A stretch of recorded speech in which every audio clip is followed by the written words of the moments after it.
Thank you for joining us for 3 Minute Thursdays, where we discuss issues of importance to retail suppliers in 3 minutes or less. This week, our guest is Jeff Clapper, CEO of Eighth and Walton, and we are discussing Walmart's announcement that consumers will soon have the option of using instant checkout within ChatGPT to buy Walmart products. Welcome, Jeff. Glad to be here.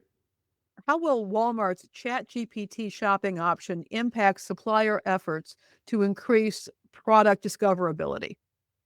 Yeah, it's such an interesting and big announcement. Obviously, Walmart is building an excellent and massive media company alongside of being, of course, the leading retailer. I think there was the possibility that this media build out would be in some way disrupted by the rapid growth of AI.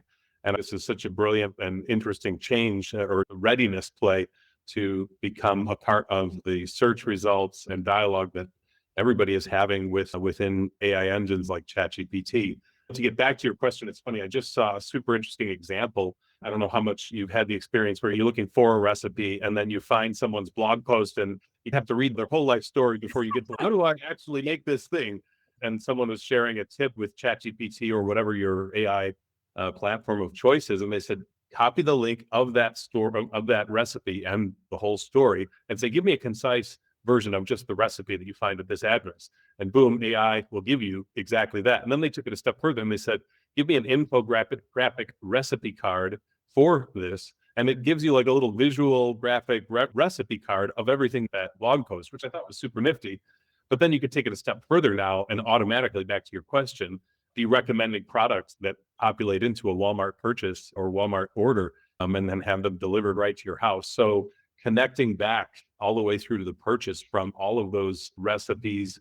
People are using it. The viewers and views of every website, every content focused website is really seeing the impact of AI. There's just far less traffic to websites today as a result of AI, and it's only decreasing. Sure. And so I think it's just super smart that Walmart's jumping in here. Okay, great. What can a retail supplier do to prepare for the changes in the retail sales process as a result of this kind of personalization that AI can offer? Yeah, I think it's a little bit early to say specifically what those tactics might be, but I do think that today suppliers at Walmart can invest time, attention, and resource into greater familiarity and usage of advertising in the Walmart Connect platform, which again is this media strategy that they've built out so successfully. And so for suppliers to just don't be starting at 0 miles per hour, even though we're not yet sure how suppliers can engage with Walmart and its ChatGPT partnership, you could at least be up to speed on Walmart Connect and some of those options, what works, what doesn't, what's available, and be starting to think in that direction so that as those options become available, you're already in motion. All right. Thank you so much, Jeff. We appreciate your joining us today. Thank you.